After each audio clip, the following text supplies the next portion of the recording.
Y ya todos sabemos, hermanos, que todos estamos en Cristo hace un tiempo prolongado, que la esencia del cristiano, la esencia del cristianismo, se basa en la verdad. Amén. En la verdad absoluta. Y obviamente que la verdad es la palabra de Dios, ¿no? La verdad es la palabra de Dios. Y obviamente la palabra de Dios contiene la verdad acerca de Dios, la verdad acerca del Padre, la verdad acerca del Espíritu Santo, la verdad acerca de Cristo, la verdad acerca del hombre, la verdad acerca del pecado, la verdad acerca del plan de salvación que Dios ha trazado y ha ideado, la verdad de Dios sobre la voluntad que Él tiene para con la iglesia, nosotros, la verdad de Dios también a relación de la voluntad de Dios individualmente con cada uno de los que componemos la iglesia de Cristo. Y obviamente que lo que creemos importa, ¿sí? De eso estamos estudiando en esta serie, Mateo 7, versículo 21. Y decía recién que lo que creemos importa. Porque, por ejemplo, el católico cree.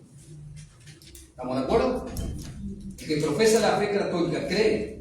El que profesa la fe de los testigos de Jehová cree. El que profesa la fe de los adventistas cree. El que profesa la fe de los mormones cree. Y así podemos seguir con todas las religiones habidas y por haber. El problema no es creer, el problema es en qué estás creyendo.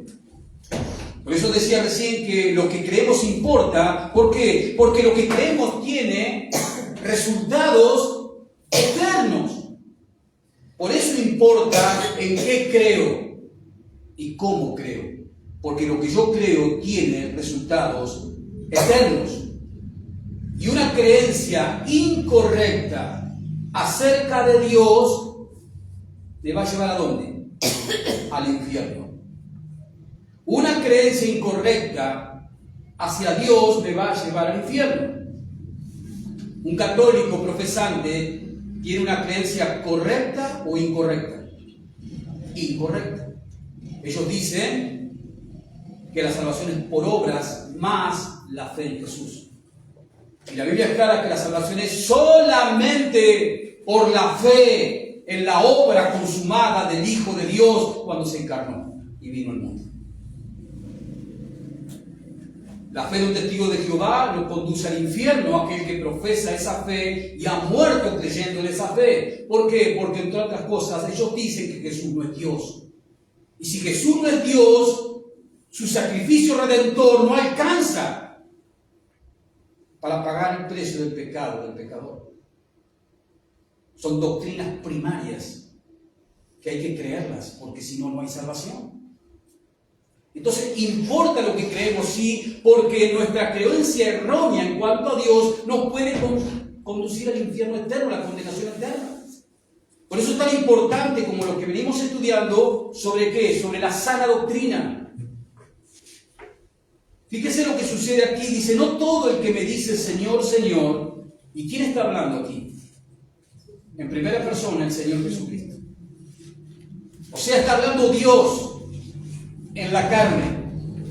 Él dice, no todo el que me dice Señor, Señor, no todo el que cree en Dios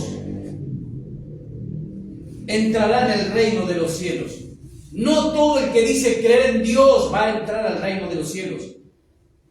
Porque al reino de los cielos se entra por un solo camino, que es Jesucristo, creyendo en la obra de Jesucristo, siguiendo a Jesucristo, sirviendo a Jesucristo, según como Dios lo muestra y lo ha revelado en su palabra. Yo no puedo creer en Dios a mi modo, a mi manera. Ese es un pensamiento equivocado. Y cuando hemos venido a Cristo, por obra y gracia de Dios, hemos tenido que corregir esos pensamientos y sacarlos de nuestras mentes.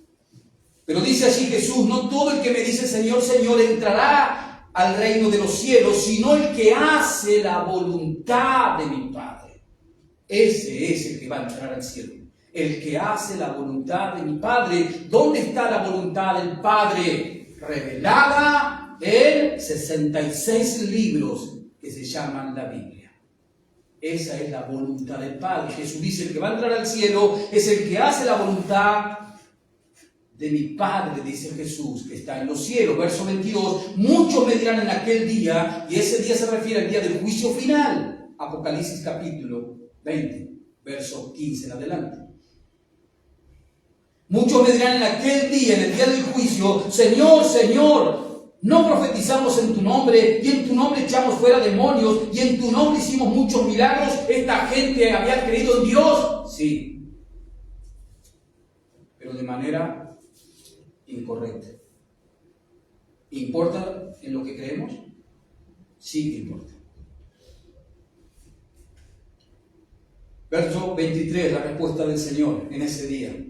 Cuando esté Jesús ahí sentado en su trono como juez juzgando a la humanidad. ¿Qué le va a decir Jesús a estos creyentes, a estos religiosos que mientras vivieron en la tierra profesaron algún tipo de religión? Jesús le va a responder como juez en ese día. Y entonces les declararé. ¿Por qué Jesús dice, les voy a declarar en aquel día? Porque Él es el juez. Y no hay otro juez.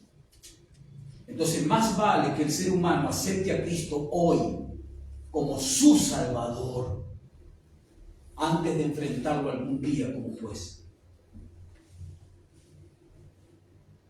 Y entonces les diré, dice Jesús, el juez en aquel día, nunca os conocí. No solamente que nunca Él tuvo una relación íntima con esas personas, sino que dice Jesús, apártense de mí, hacedores de maldad. Pero ¿cómo si eran religiosos que creían en Dios? Sí, pero no como Dios lo ha establecido. Se acercaron a Dios, quisieron creer en Dios a su modo, a su forma. Y es Dios el que fue ofendido por el pecado del hombre. Y es Dios el que establece las reglas de cómo volvemos a Él.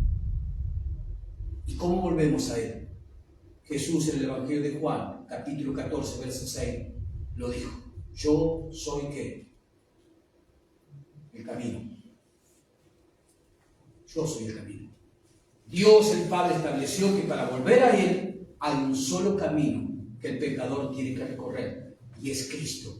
Y ese camino que es Cristo se recorre por el arrepentimiento y por la fe solamente en Jesús, en la obra que Él hizo, en la obra sustitutiva al morir en la cruz por nosotros.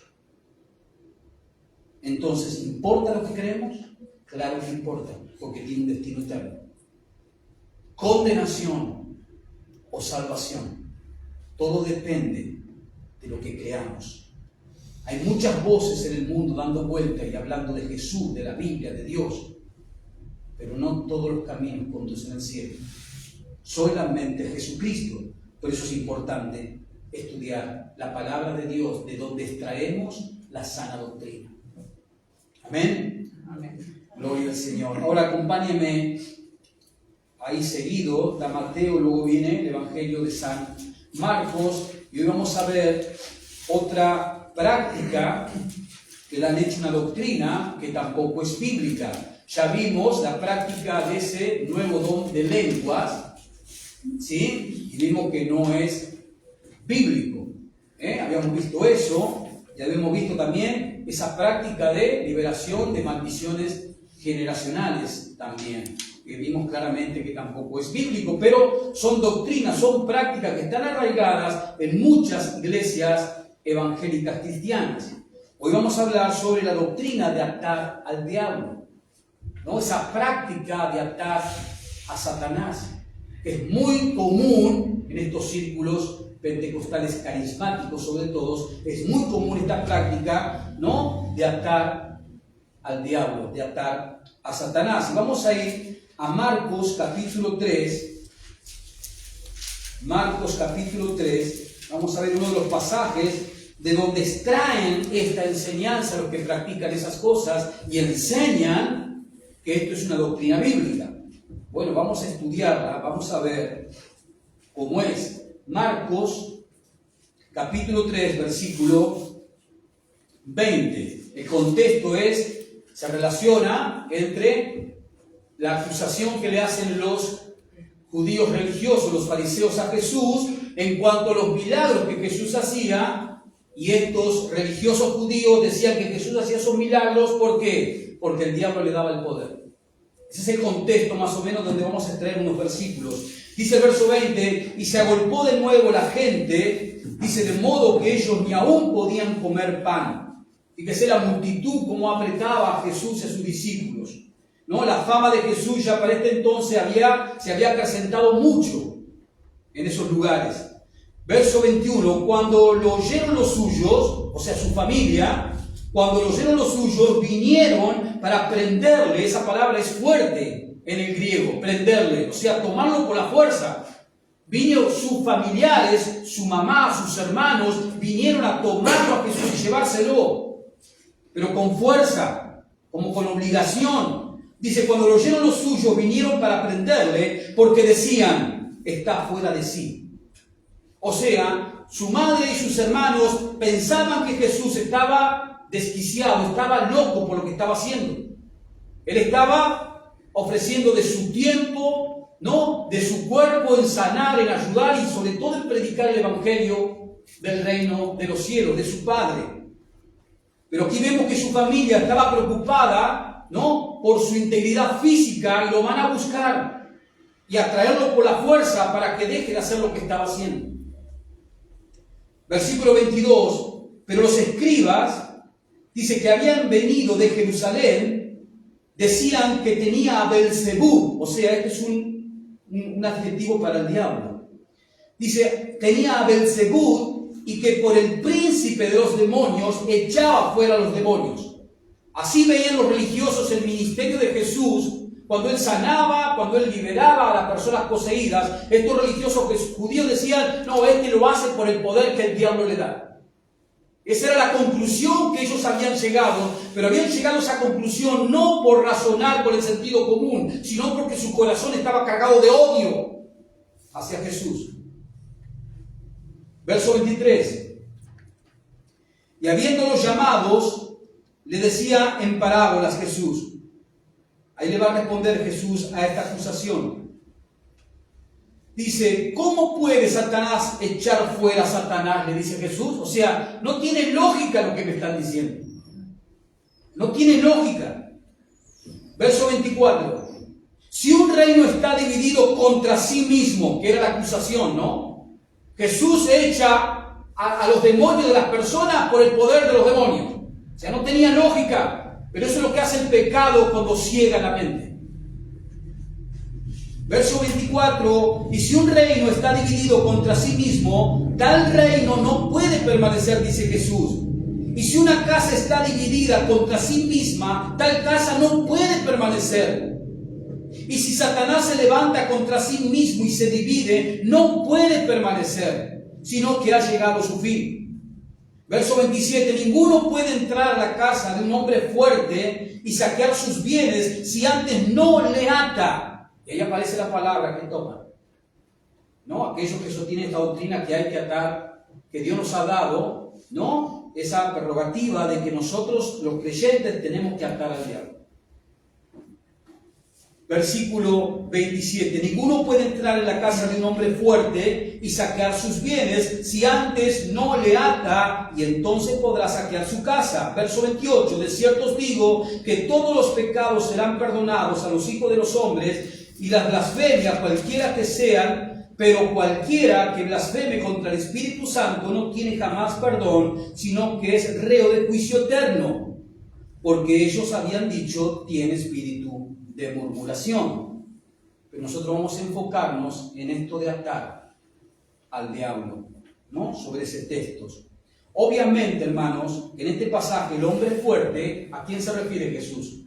Según el contexto, a Satanás. Jesús se está refiriendo como al hombre fuerte a Satanás. ¿Y qué hace Satanás? Satanás aprovecha la condición caída de la raza humana. Satanás aprovecha eso, la condición caída que la humanidad no reconoce, pero que es una realidad y es una explicación de por qué el mundo está porque está. Pero Satanás aprovecha la condición caída del hombre y del amor que el hombre tiene por el pecado y con un corazón endurecido para no creer, ¿qué hace Satanás aprovechando de esa condición de la humanidad? La esclaviza. ¿Y la esclaviza a través de qué? De mentiras y engaños. Dejé marcado ahí Marco porque ahora vamos a volver porque es el texto base que tenemos, y venga conmigo a 2 de Corintios capítulo 4. 2 de Corintios capítulo 4, y veamos cómo Satanás aprovecha la condición del hombre caído, el amor que tiene el hombre por el pecado y el corazón que tiene el hombre para con Dios de incredulidad. Satanás aprovecha esa condición y esclaviza al ser humano, esclaviza a la humanidad. Como vemos, capítulo 4 de 2 de Corintios, versículo 3.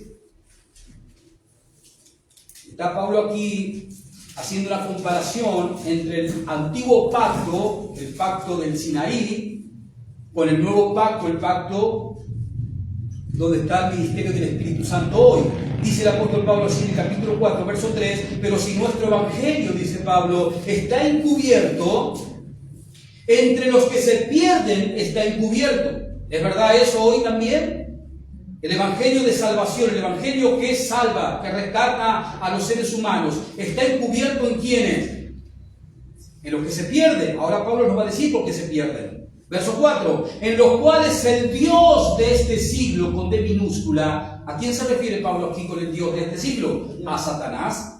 En los cuales el Dios de este siglo, ¿qué hace? Cegó el entendimiento. ¿Pero de quién?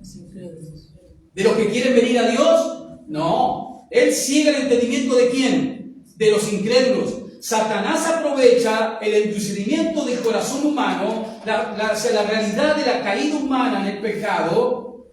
Él aprovecha cómo el ser humano ama el pecado. Entonces, aprovechándose de esas cosas, ¿qué hace? Ciega sus mentes. Pero Satanás necesita que el ser humano ame el pecado. Satanás necesita que el ser humano rechace a Cristo para que él pueda hacer su obra. Porque si no, sería el ser humano una víctima y no un culpable. Pero usted lo puede ver en el texto claramente. Satanás puede hacer su obra ¿cuándo? Cuando el ser humano ¿qué hace? Rechaza. Cuando el ser humano no quiere creer. Y cuando el ser humano ama el pecado. Entonces ahí sí es un campo fértil para que Satanás siembre sus semillas. Verso 4. En las cuales el Dios de este siglo cegó el entendimiento ¿de quién? De los incrédulos. ¿Para qué? Para que no les resplandezca la luz del Evangelio. El Evangelio es ¿qué? Luz. Por eso tú y yo estamos en Cristo, porque un día el Evangelio quiso, prendió la luz en nuestra mente oscura.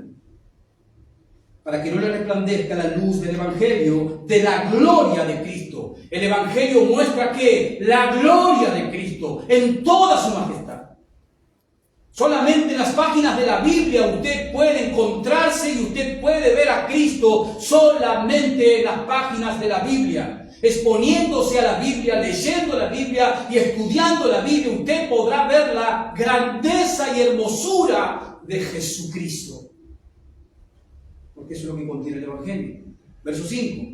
Porque no nos predicamos a nosotros mismos, dice Pablo, sino a Jesucristo como Señor y a nosotros como vuestros siervos por amor de Jesús.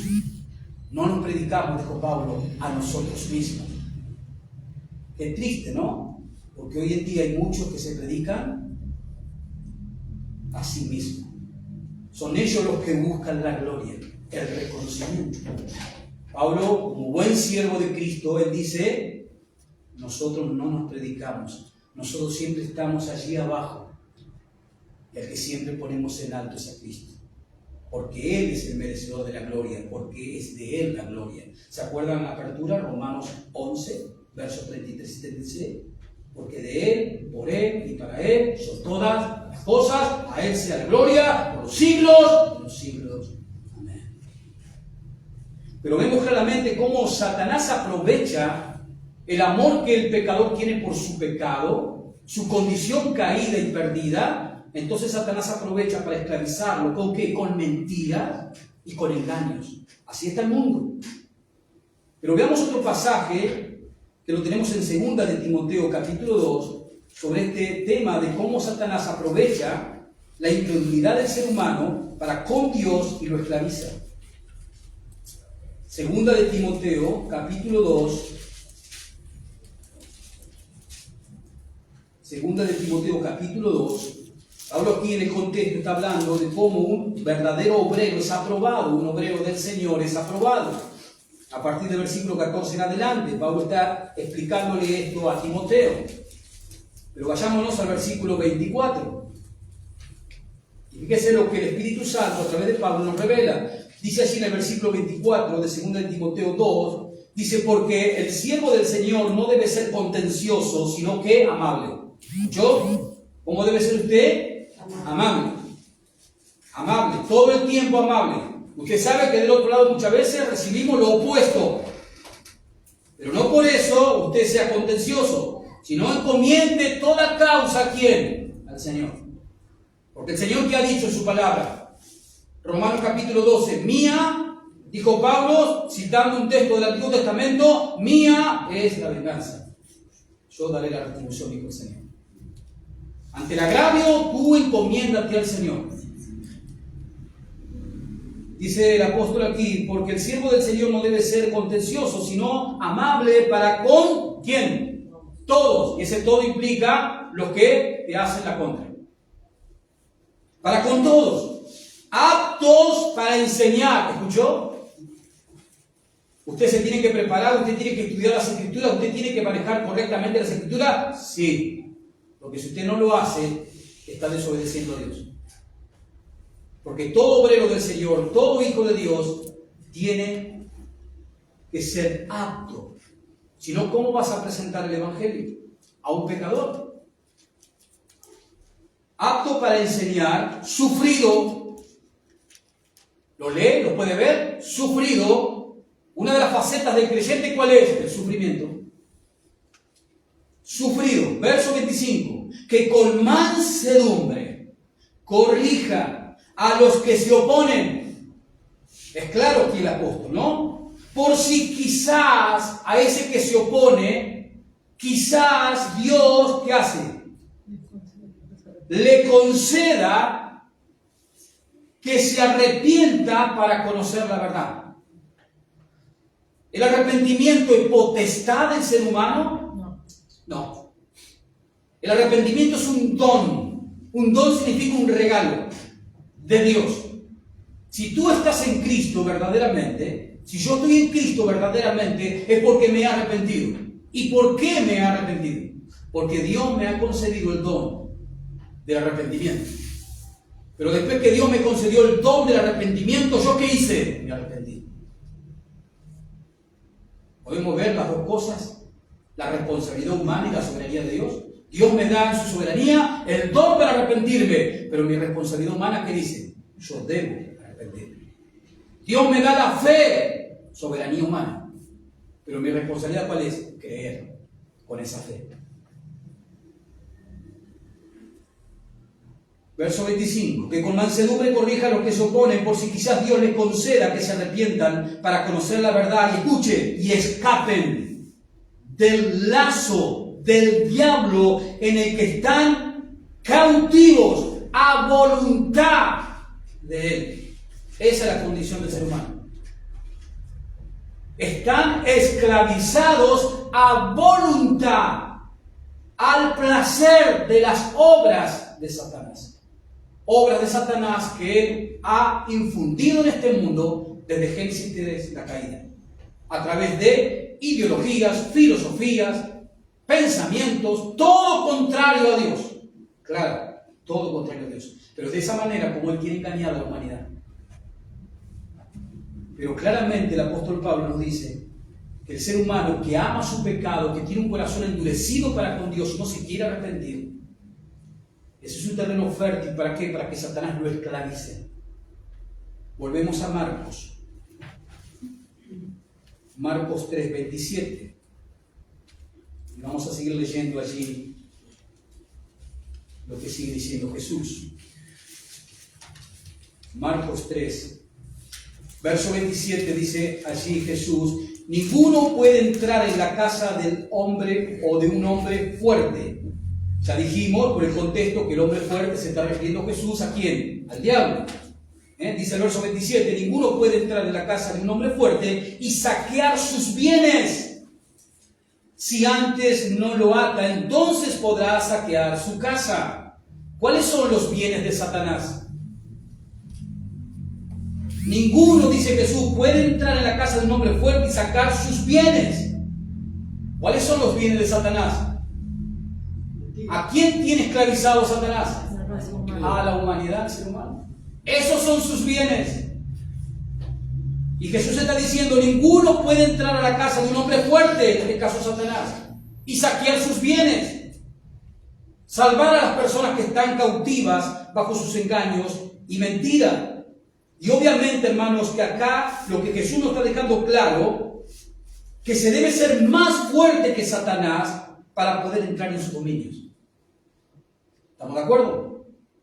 Se debe ser más fuerte que Satanás para poder entrar a sus dominios. Y ni tú, ni yo, ni ningún ser humano lo es. Que quede bien claro eso. Para entrar a la casa del hombre fuerte, que es Satanás, y sacar sus bienes, se necesita ser más fuerte que él. Y ni tú, ni yo, ni ningún ser humano lo es. Ninguno.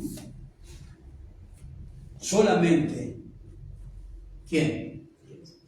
El Señor Jesucristo.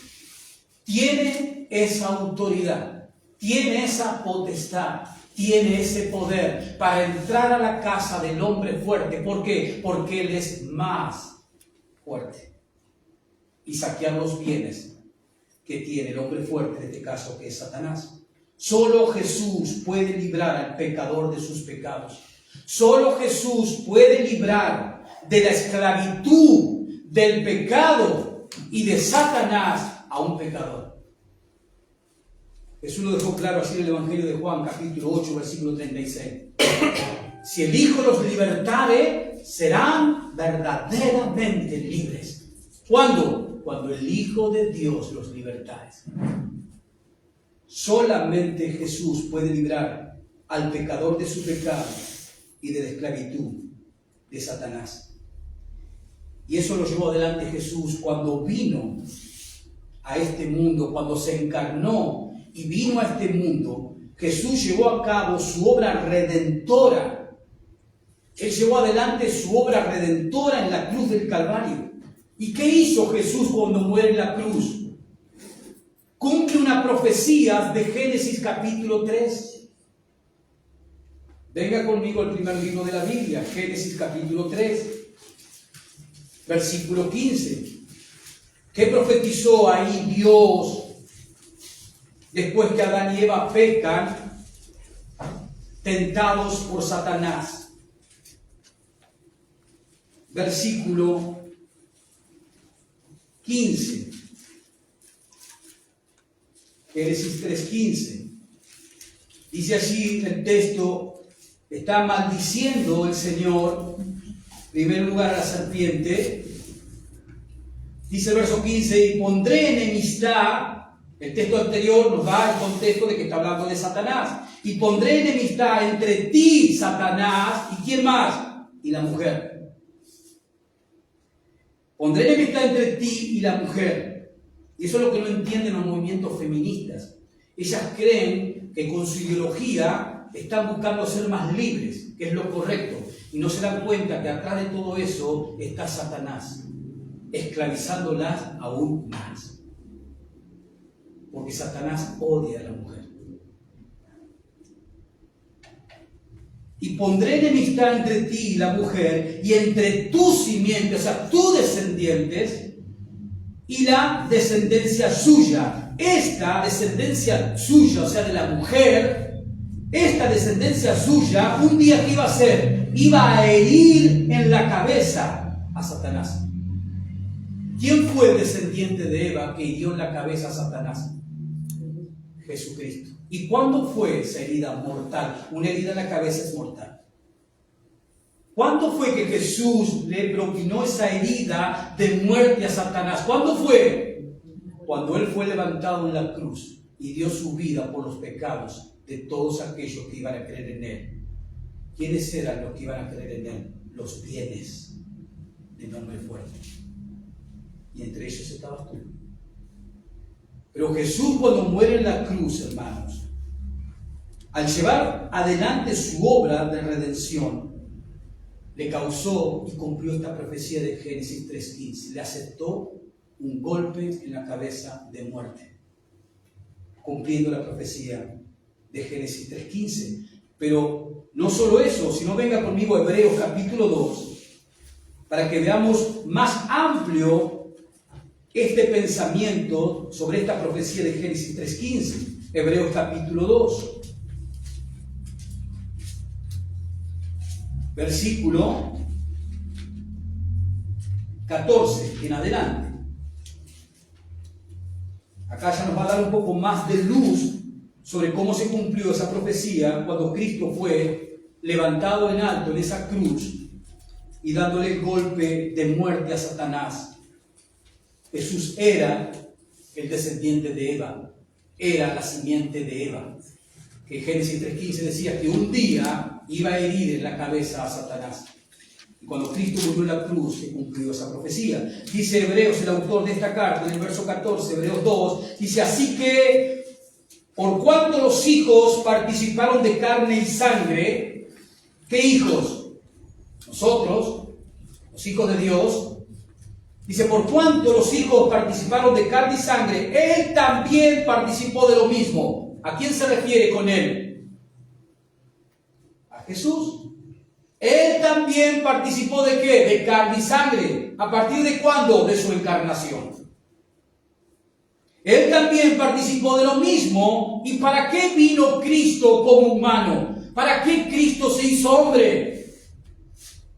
Fíjese lo que dice el autor de la carta. Para destruir por medio de ¿qué? ¿De la vida? No. Para destruir por medio de la muerte al que tenía el imperio, el poder ¿de qué? De la muerte. Esto es el diablo. Cristo por medio de su muerte, o sea, Cristo perdió, ¿para qué? Para ganar. Para ganar. Ese es un principio del reino de los cielos. Y Jesús lo dejó claro en los evangelios. Aquel que no le importa perder su vida, la ganará. Aquel que se aferra a esta vida terrenal, con los proyectos terrenales, con los sueños terrenales, con todo lo que ve, va a perder lo otro. Tú decides. Dejar todos tus sueños, tirarlos a un costado, como dijo Pablo, todo mi conocimiento intelectual como fariseo, todo lo que conseguí, lo tengo por basura ahora, por el conocimiento de Cristo. Pensamiento importante y profundo de Pablo, inspirado por el Espíritu Santo. ¿Pensamos así nosotros? ¿O las cosas de este mundo, los sueños de este mundo, los proyectos de este mundo no nos dejan dormir a veces? Porque no se puede servir a dos señores. Además, dijo Jesús, no se puede. No se puede estar metido 100% con los proyectos terrenales, no se puede estar 100% con eso. Porque cuando hagas una cosa, dejarás de hacer la otra. Pero vemos que Cristo se encarnó con el fin de ¿qué? De venir y destruir, ¿por medio de qué? De morir en la cruz. Al que tenía el imperio de la muerte, esto es el diablo. Verso 15, y librar, saquear los bienes del hombre fuerte. Verso 15, y librar a todos los que por el temor de la muerte estaban durante toda su vida sujetos a servidumbre. ¿O no vive así el ser humano sin Cristo? Tratando de satisfacer todo en este mundo, porque él dice, después viene la muerte y se termina todo. Entonces, con ese justificativo, viven para los placeres de la carne al 100%, no les importa lo espiritual en lo más mínimo. Porque en su pensamiento equivocado, engañoso por parte del diablo, piensan que esta es la única vida que hay y hay que tratar de vivirla de la mejor manera, sin importar lo que hagamos. Sin importar si le hago daño a mi prójimo, con tal de satisfacer lo que mi carne anhela y desea. Pero Cristo vino a solucionar eso. Por medio de la muerte, Él vino a saquear los bienes del hombre fuerte, que son todos aquellos que que iban a creer en Él. Claramente volvemos nuevamente a Marcos. Entonces Jesús, cuando muere, le hirió la cabeza a Satanás, le causó una herida de muerte, como vimos en Génesis 3:15 y como vimos en Hebreos 2:14 y 15. También está Colosenses 2:15, que Pablo habla de cómo Cristo, cuando muere en la cruz, despojó a los principados y potestades, o sea, al poder de Satanás. Y eso lo hizo porque estaba profetizado. Lo que hizo Jesús con su obra redentora es debilitar. Ese es un buen sinónimo de lo que hizo Cristo. Él debilitó, en un sentido, Jesús ató el poder de Satanás, porque solo Jesús tiene el poder, porque solo Jesús tiene la autoridad. ¿Y por qué Jesús tiene el poder y la autoridad para poder vencer a Satanás y quitar los bienes? Porque Jesús, ¿quién es? ¿Quién es Jesús? Dios en la carne. ¿Y Satanás qué es? Una creación de Dios que se rebeló, obviamente. Por eso es el enemigo, el adversario. Pero Él no deja, por más que sea adversario de Dios, por más que sea enemigo de Dios, Él no deja de ser una criatura. Por eso solo Jesús tiene autoridad. Fíjense qué interesante que en todo el Antiguo Testamento solamente hay 3 referencias a las manifestaciones del diablo. ¿Escuchó? 39 libros. Cuando el Espíritu Santo dejaba a Saúl, o mejor dicho, lo dejó a Saúl, de parte de Dios, venía un demonio y lo atormentaba. Después en Primera de Reyes, cuando un espíritu de mentira se metió un falso profeta para engañar al rey. Pero no hay muchas más. Ahora resulta que cuando Jesús se encarna y viene al mundo, ¿qué empezó a ver en la región de Jerusalén cuando Jesús empezó su ministerio? Se empezaron a manifestar demonios por todas partes. ¿Por qué? Porque estaba Dios en la tierra. ¿Por qué no se manifestaban en el Antiguo Testamento? Porque no hay registros. Porque Satanás en el Antiguo Testamento tenía esclavizada a la humanidad con la idolatría, con el ocultismo. No necesitaba manifestaciones. Y la actividad demoníaca va a volver de nuevo en su potencial en la semana de la tribulación. Apocalipsis es claro en darnos esos registros. Seguimos con lo nuestro. Entonces vemos claramente, hermanos, que el hombre fuerte en este pasaje de Marcos 3 es ¿quién? Satanás. Y que solamente Jesús tiene el poder ¿para qué? Para atarlo, en el sentido de ¿qué? De debilitarlo, que es lo que Él hizo a través de su sacrificio. ¿Satanás hoy sigue activo? Sí, pero ¿cómo está? Débil. Está debilitado con todo su imperio. Y Jesús fue el que lo debilitó. Y Jesús, por medio de la predicación del Evangelio, ¿qué está haciendo? Está saqueando sus bienes. Y sus bienes son todos aquellos que están predestinados desde antes de la fundación del mundo para ser parte de su pueblo. Claramente. Ahora vayamos a Mateo, que tenemos otro pasaje que también usan estas personas para sostener que hay que atar al diablo. Mateo capítulo 16. Veamos ese pasaje. Mateo 16, versículo 18. 18 al 20. Mateo 16, 18 al 20. El contexto es la confesión que hace Pedro en cuanto a la relación de quién era Jesús. Pero por obra del Espíritu de Dios, ¿qué hizo? Dio una respuesta correcta en cuanto a quién era Jesús. Dice el versículo 18: y yo también te digo que tú eres Pedro, y sobre esta roca edificaré mi iglesia. Bueno, los católicos toman este texto, este único texto, para decir que Pedro es el fundador de la iglesia. Porque ellos dicen, interpretan mal, obviamente. Dice el verso 18: y yo también te digo, Jesús hablando, que tú eres Pedro y sobre esta roca, entonces dice, ve que Pedro es la roca de fundación de la iglesia. Pero lo que está haciendo Jesús ahí está diciendo, Pedro, sobre esta roca, yo, Jesús, aparte la escritura, amparan y respaldan que es así. Jesús es llamado la piedra angular, donde todo el edificio se construye. Y ahí lo que le está diciendo Jesús a Pedro, Pedro, sobre esta roca, porque hay dos palabras griegas para Pedro, o sea, para esa palabra roca hay dos palabras griegas. La palabra pequeña, Petra, hace alusión a Pedro. Y la roca sólida, Petros, hace alusión a Jesús.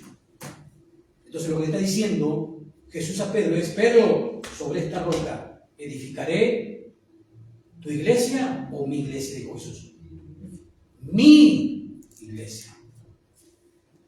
Yo también te digo, dice Jesús, que tú eres Pedro y sobre esta roca edificaré mi iglesia. No solo eso, y las puertas del infierno no van a prevalecer contra ella. Y no prevalecieron y no van a prevalecer. Versículo 19, y a ti te daré, Pedro, las llaves del reino de los cielos, y acá viene la frase, y todo lo que atares en la tierra será atado en el cielo, y todo lo que desatares en la tierra será desatado en el cielo. Entonces mandó a sus discípulos a que a nadie dijesen que él era Cristo. ¿Qué dice el versículo 19? Y a ti te daré las llaves del reino de los cielos. Obviamente que el versículo 18, Jesús, ¿de qué está hablando? De la iglesia, de edificar la iglesia. Jesús está hablando de la iglesia que él iba en un futuro, Hechos capítulo 2, iba a ¿qué? A edificar. Ahí comenzó, en Hechos capítulo 2, comenzó la era de la iglesia, la era del ministerio bautismal del Espíritu Santo. Porque también tenemos que entender que desde Adán y Eva hasta Hechos 2, ningún ser humano fue bautizado por el Espíritu Santo. El bautismo del Espíritu Santo es de esta era, de la era de la iglesia, porque el bautismo del Espíritu Santo significa que el Espíritu Santo coloca a un pecador que él lo ministra, lo arrepiente y lo trae a la fe de Jesucristo y lo coloca en el cuerpo de Cristo. Pero el bautismo del Espíritu Santo no existió antes de Hechos 2. Y no va a existir después que el Señor se lleve a la iglesia. Es un punto importante que tenemos que saber para entender las Escrituras. Pero dice Jesús en el verso 18, le está hablando de su iglesia, de que él iba a edificar la iglesia. Y en ese contexto le da a Pedro como representantes, ¿qué le da? ¿Qué dice ahí? Las llaves del reino. Verso 19. Y a ti te daré las llaves del reino. Ahora, ¿qué son las llaves del reino? Obviamente Pedro aquí está siendo el representante ¿de qué? De la futura iglesia, de los futuros creyentes, de la nueva era. Ahora, ¿qué son estas llaves? Estas llaves son el poder ¿de qué? ¿Qué tenemos que predicar a la iglesia? El Evangelio. Las llaves son el poder del Evangelio, que le abren las puertas del cielo ¿a quién? A los que creen. Las llaves que Jesús le dice a Pedro, te las daré a ti, y Pedro es un representante de la iglesia futura, o sea, de cada creyente, es el poder ¿de qué? De predicar el Evangelio. Y todo aquel que cree, entrará ¿a dónde?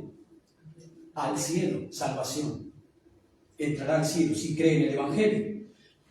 Fíjense en Hechos capítulo 2, después que desciende el Espíritu Santo. Muchos de los que estaban ahí en la multitud se empezaron a burlar. ¿Se acuerdan del primer sermón de Pedro? Y Pedro empieza ¿a qué? A predicar su primer sermón evangelístico de la nueva era de la iglesia. ¿Y qué sucedió al final del discurso de Pedro? ¿Qué dicen las Escrituras? Como 3,000 personas creyeron y se salvaron. ¿Qué hizo Pedro? Usó las Las llaves, que son ¿qué? La predicación del Evangelio. Y él cuando usó el Evangelio, las llaves, como 3.000 ese día entraron al reino de los cielos. ¿Y por qué entraron? Porque creyeron. En este pasaje Jesús le da a Pedro y por extensión a cada creyente, y eso nos involucra a nosotros, la autoridad por medio de ¿qué? Del Evangelio, que son las llaves. El Evangelio que debemos presentarle ¿a quién? Al incrédulo. Y si éste cree, ¿qué pasa? Sus pecados serán ¿qué? Desatados, perdonados. ¿A dónde? En el cielo. Eso es lo que está diciendo Jesús ahí. Esas son las llaves que Jesús le dio a Pedro y por extensión a la iglesia en su totalidad. Y si la persona no cree, esos pecados le serán ¿qué? Atados, lo que significa no perdonados. Y obviamente no podrá usar de ese beneficio que es el Evangelio, que son las llaves para entrar al reino. ¿Por qué? ¿Porque Dios no quiere? No, por su incredulidad, por rechazar las llaves, que es el Evangelio. Eso es lo que está diciendo Jesús aquí. Pero también el atar y desatar, vayamos al capítulo 18, un poquito más adelante, también el atar y desatar se relaciona con la disciplina en la iglesia. Y esto es lo que vemos aquí en el capítulo 18, versículo 15. Capítulo 18, versículo 15. Dice ahí Jesús, por tanto, dice Jesús, si tu hermano peca contra ti, ve y repréndelo, o sea, llámale la atención, dice, estando tú y él solos. Si te oyere, has ganado a tu hermano. Si él entiende que falló, que hizo lo incorrecto, has ganado a tu hermano. Verso 16, mas si no te oyere, toma aún contigo a uno o dos, para que en boca de 2 o 3 testigos conste toda palabra. Versículo 17. Si no los oye a ellos, díselo a la iglesia. Y si no oyere a la iglesia, tenlo por gentil y publicano. Verso 18. De cierto os digo que todo lo que atéis en la tierra será desatado en el cielo. ¿De qué está hablando Jesús en este contexto? De la disciplina dentro de la iglesia. Este atar y desatar ahora implica sobre la disciplina en la iglesia que debe ejercer el ministerio en la iglesia ante una persona que persiste en su pecado, que está manchando las ropas santas, el testimonio de la iglesia, a la cual a la persona hay que llamarle la atención, pero si no quiere dar brazo a torcer, hay que disciplinarla. Es lo que dice Jesús aquí. Verso 19, otra vez os digo que si 2 de vosotros se pusieran de acuerdo en la tierra acerca de cualquier cosa que pidieren, ¿en el contexto de qué? Si se reúnen. ¿En el contexto de qué? De aplicar disciplina. No podemos arrancar ese texto, ¿no? El versículo 19. Otra vez os digo que si 2 de vosotros se pusieran de acuerdo en la tierra, y muchos sacan este texto de contexto y dicen, ¿viste? El Señor dijo que si 2 nos ponemos de acuerdo en pedirle algo, el Señor lo hace. Pero no está hablando de eso Jesús. Está sacando un texto de su contexto. El contexto es la disciplina en la iglesia. Jesús nos está dando el disparador de cómo la iglesia debe ejercer la disciplina ante un pecador que persiste en su pecado y que no se quiere arrepentir. Y ahí desatar y atar significa, no te quieres arrepentir, excomulgalo, sacalo. Seguirá atado a su pecado. Si se arrepiente, será que perdonado, desatado de su pecado. Eso quiere decir atar y desatar. Verso 19, otra vez os digo que si 2 de vosotros se pusieran de acuerdo en la tierra acerca de cualquier cosa que pidieren, les será hecho. ¿En cuanto a qué? A la disciplina. Por mi Padre que está en los cielos, porque donde están 2 o 3 congregados en mi nombre, ¿haciendo qué? Tratando la disciplina en la iglesia. Otro texto que han sacado de contexto. Si hermano, no importa que seamos poquitos, acuérdate que el Señor dijo que si hay 2 o 3, ya el Señor está con nosotros. No, hermanos. Ese texto no tiene nada que ver con esa afirmación. Se relaciona al contexto de la disciplina de la iglesia. Verso 20, porque donde están 2 o 3 congregados en mi nombre, ¿y qué están haciendo esos 2 o 3? Tratando la disciplina del impío, que no se quiere arrepentir. Porque donde están 2 o 3 congregados en mi nombre, allí estoy yo en medio de ellos. Jesús está diciendo, allá estoy yo con mi autoridad. Si están ejerciendo las cosas conforme a mi palabra, yo estoy dando mi aval, dice Jesús, respaldando a esos ministros que están disciplinando al pecador, que no se quiere arrepentir. Claramente Jesús está dando instrucciones específicas en este pasaje para tratar con el pecado dentro de la iglesia, con la disciplina. De eso está hablando Jesús.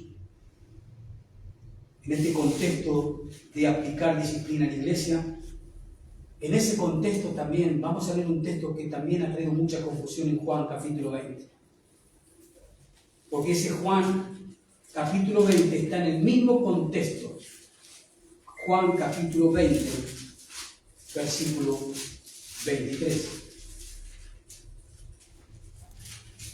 Evangelio de Juan, no la carta de Juan. Capítulo 20, versículo 23. Dice allí, Jesús ha resucitado, ¿no? Es el primer día de la semana, Jesús recién resucitado, va a visitar a sus discípulos que están encerrados por miedo a los judíos. Recuerden que los judíos habían asesinado a su líder y ellos tenían miedo de correr ¿qué? El mismo final. Por eso están encerrados. Y ahí se les aparece Jesús. Estando la puerta cerrada y todo Jesús se aparece. Ya sabemos que Jesús tiene otro cuerpo, con otra composición molecular, es distinto es el cuerpo.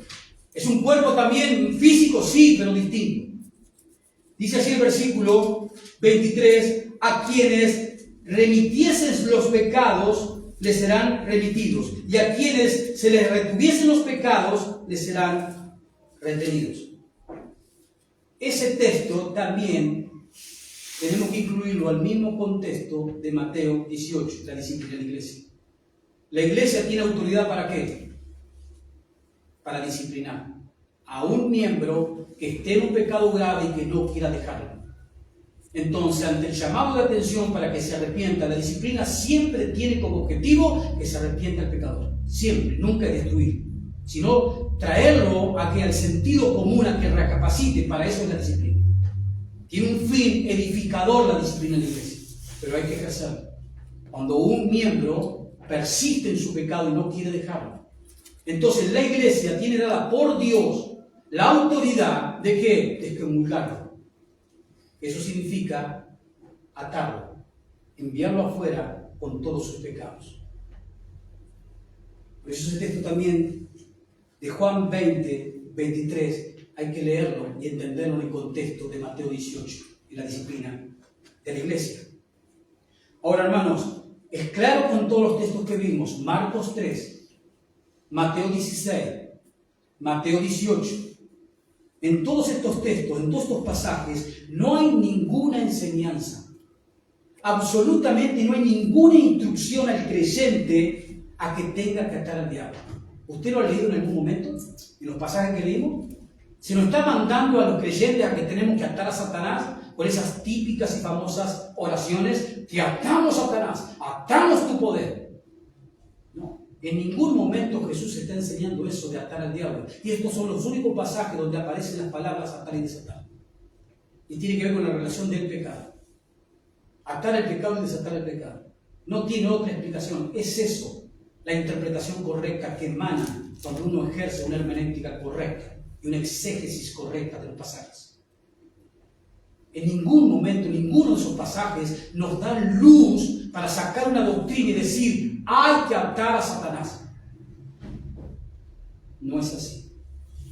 Ahora bien, Satanás y sus influencias demoníacas serán atadas un día. Eso también lo dice la Biblia. Pero no va a ser atado por ningún ser humano. ¿Qué dijimos al principio? Se necesita ser más fuerte que el hombre fuerte para entrar a sus casas y sacar sus bienes. Y el único fuerte, ¿quién es? Jesucristo, porque es Dios y es el Creador. ¿Satanás va a ser atado un día? Sí, claro que sí. Durante el reinado milenial de Cristo, durante el reinado del Mesías en esta tierra. Durante esos 1000 años, Apocalipsis 20, del 1 al 7, enseña claramente que Satanás va a ser atado, porque el reino del Mesías se va a caracterizar por un reinado de paz y de justicia. Y si Satanás y su reino de demonios está suelto, nunca podrá lograrse eso. Pero ¿quién lo va a atar a Satanás? Dios enviará a su ángel y lo tomará una cadena y lo atará en el abismo. El abismo es la parte más profunda del infierno. Allí están los ángeles más degenerados y más hostiles. Por ejemplo, los ángeles que pecaron en Génesis 6. A ese lugar va a ser atado Satanás. Pero lo va a atar el Señor, porque solo Él tiene la autoridad. Solo Él. Nosotros no tenemos nada que ver con Satanás, no tenemos por qué andar invocando oraciones de atar al diablo, de hacerlo protagonista al diablo, o cantar alabanzas de expulsar al diablo, si eso es lo que quiere Satanás, que de una manera u otra sea alabado. Y en muchas iglesias están meta a cantar canciones, ¿no? Como que están guerreando contra el diablo, y el diablo está contento y gozoso porque lo están alabando en una supuesta iglesia cristiana. O personas que viven con la palabra diablo y demonio en su boca. Hablan más de los demonios, hablan más del diablo que de Cristo. La verdadera iglesia de Cristo, es decir, los verdaderos cristianos, ¿de quién tienen que hablar todo el tiempo? De Cristo.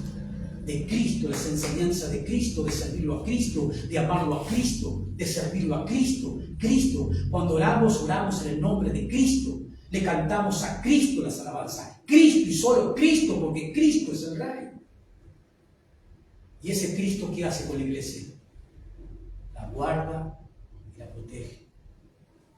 Todo el tiempo, de toda influencia.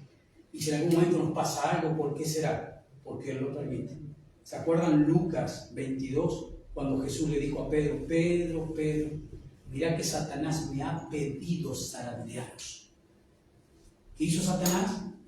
Le tuvo que ir a pedir permiso a Jesús. ¿Para qué? Para zarandear, para probar. ¿Y cuál fue la prueba de Pedro en ese momento? Que negó a Jesús. Pero todo estaba bajo el control de Jesús. Jesús usó a Satanás para que zarandeara a Pedro, porque recuerden que Pedro, ¿qué le había dicho a Jesús? Con toda su soberbia y con toda su confianza en sí mismo. ¿Qué le había dicho Jesús? Aunque todos te nieguen, yo no te voy a negar. Es más, estoy dispuesto a ir a la muerte por ti. Y ahí Satanás le dice, mira que Satanás me ha pedido zarandear. Y yo le di permiso. ¿Y por qué le dio permiso Jesús? Para que Satanás lo zarandee y Pedro entienda que no puede confiar en él, sino en el poder de Dios. Satanás, cuando a veces nos complica la vida a los creyentes, es porque Dios lo permite. Y si Dios lo permite, hermano, Él sabe lo que hace. Tú sigue entregándote en los brazos de Jesús, confiando ciegamente en Jesús. Él sabe lo que hace. Quizás hay algo en tu vida que tienes que dejar y no quieres dejar. Y Dios, como hablábamos hoy en la doxología de Pablo en Romanos 11, sus caminos son tan insondables. Trabaja de maneras tan que nosotros no podemos ni darnos cuenta. Pero que sabemos que Dios trabaja todo el tiempo para seguir formando la imagen de Jesús en nosotros, el carácter de Jesús en nosotros, las virtudes de Jesús en nosotros, porque eso hemos sido llamados a ser un reflejo de Jesús. Pero queda claro, hermanos, en las Escrituras, que esa práctica de atar al diablo y a los demonios no es bíblico. Dios no enseñó nada de eso. Tú sirve a Cristo, ama a Cristo, cántale a Cristo, habla de Cristo, estudia la palabra de Cristo. Y déjalo a Satanás con su reino. Dios es soberano, Dios es más grande, más poderoso que Satanás. Y en ese Dios estamos, en Él vivimos, dijo el apóstol Pablo en Hechos. Amén. Amén. Póngase de pie, hermano. Y vamos a agradecerle al Señor por exponernos su palabra. Señor, Te damos muchas gracias, Jesucristo, por tu palabra, por darnos el entendimiento, la comprensión por medio de tu Espíritu Santo, para que nosotros podamos entender, Señor, los pasajes de tu palabra que estudiamos.